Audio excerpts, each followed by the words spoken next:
No doubt about it, whitewater activities are a blast. But it's important to realize that to fully enjoy the river, you need skills and knowledge. A river trip is not a routine and predictable activity. Whitewater boating is an active participation sport with inherent risk. The joy of river running begins with an attitude focused on avoiding problems. This starts when you choose the river and the group you plan to paddle with. Make sure that the difficulty of the river is appropriate for your skills and equipment. Bring a map and know your takeout. Never boat alone. And remember, whitewater is no place for drugs or alcohol. Inexperienced paddlers without a trained guide should choose a Class 1 or 2 river. This is on the river rating scale of 1 to 6. But the rating doesn't tell the entire story. These ratings can change quickly if the river level is rising, when the risk increases dramatically. Flooded rivers are especially dangerous. To avoid these dangers, consult guidebooks and ask local paddlers or outfitters for advice about the river you plan to run.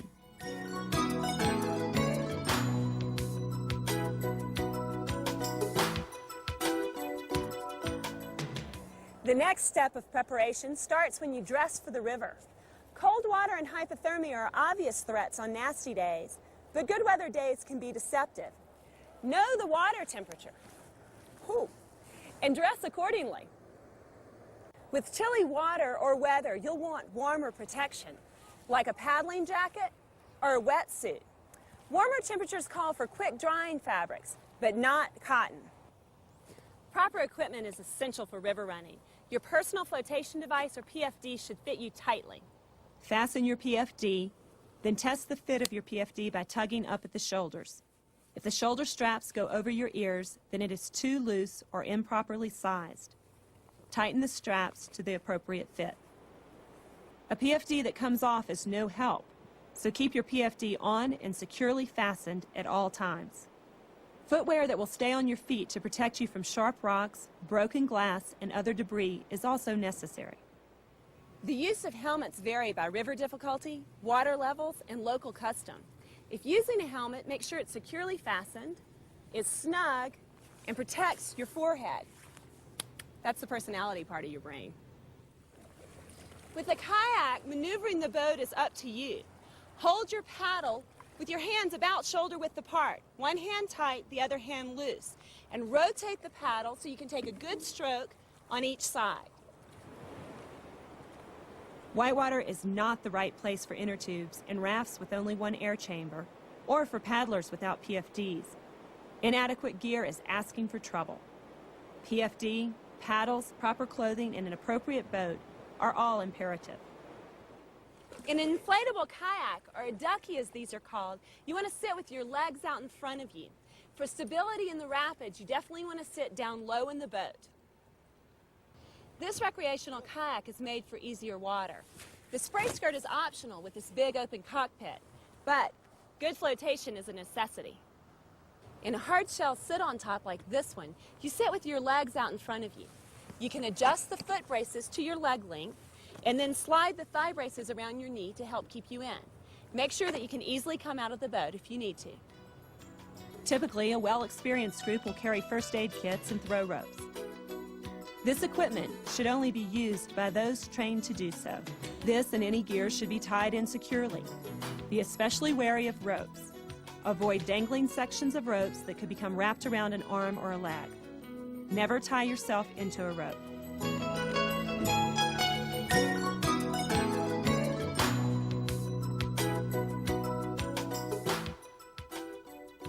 Paddling a kayak is easy. It all starts with good balance. Sit up tall in your boat and take equal strokes on each side of your kayak. To go straight, pull the paddle from your toes to your hip, one side and then the other. The paddle stays vertical. To turn your kayak, take a wider forward stroke further away from the boat. To turn more quickly, do a short backstroke on one side. To spin, combine the two. Wide forward stroke on one side and wide backstroke on the other. Now that you know how to move your boat, you will want to look for the best route to take. This is called reading the water. Generally, you will look for and paddle towards deep channels, where you can avoid rocks. These deeper passages have swift water and tall waves and provide the best ride and the most fun. Always plan your route far in advance. It may take longer to maneuver your boat than you think. To avoid hazards, turn your boat angle away from the obstacle and paddle around it. Even in the best circumstances, sometimes people end up out of the boat. If you fall out, take an immediate and active part in your own rescue. Be aggressive.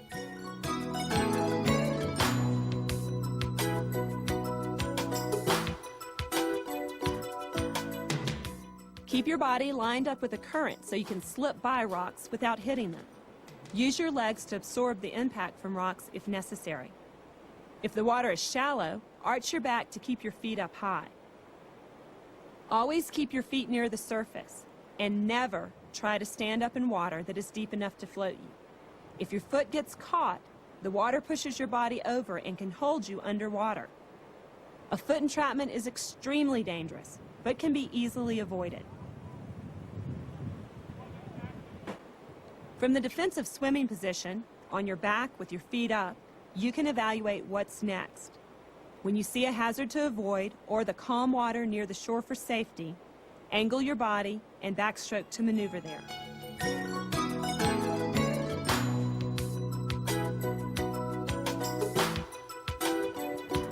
In deeper and faster water, you may need to swim more aggressively to get out of the current and avoid hazards.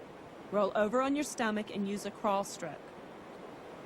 Keep swimming hard and get out as quickly as you can.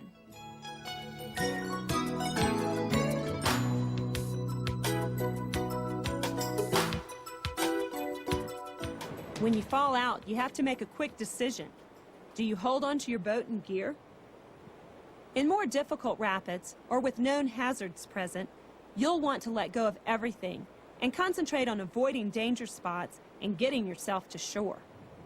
If you choose to hold on to your boat, don't get caught between the boat and a rock. Instead, move quickly to the upstream end. Try to angle yourself in the boat towards shore and swim for the calm water. In less difficult water, you may first try to climb back into your boat by kicking your feet up to the surface and pulling your body onto the boat. On some types of rapids, paddlers position throw ropes for a little extra backup. If you get a rope thrown to you, grab it, then roll onto your back. Hold the rope over the shoulder away from the thrower. This will swing you into shore quickly. Don't hold it face first.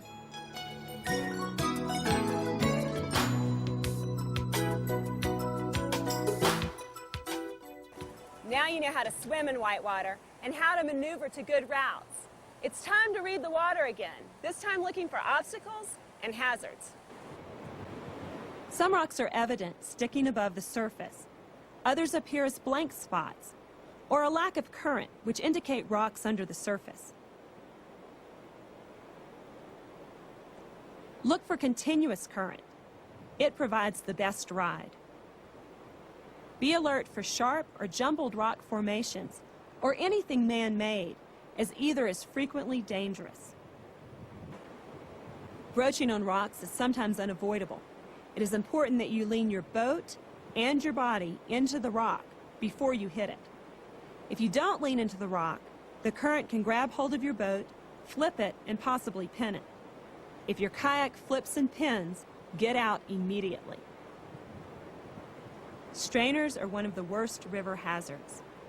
Trees or single branches in the current allow the water to flow through but stop and hold boats. This creates a severe pinning hazard. To avoid strainers, and just in general, it's a good idea to head towards the inside of a bend in the river.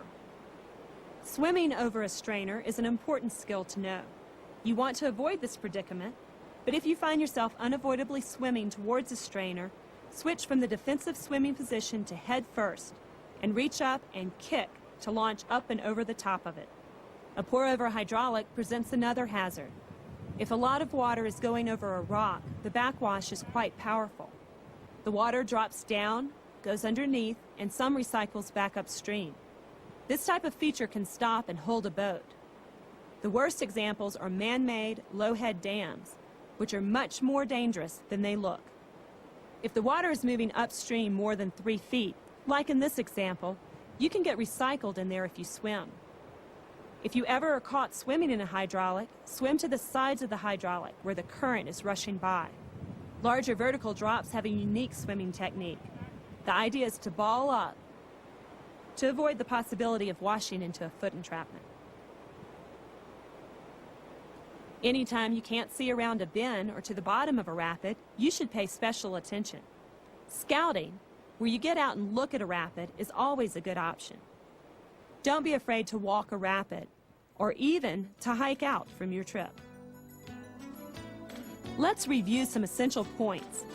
Good boating includes choosing the appropriate river, paddling with a group, fitting the PFD properly, swimming defensively, feet up and feet downstream, swimming aggressively away from hazards, swimming aggressively towards where you want to be, recognizing and avoiding hazards. Keep in mind that easier water can be great fun with considerably less risk. If in doubt, get out and scout. You must realize that there's risk involved in taking a whitewater trip.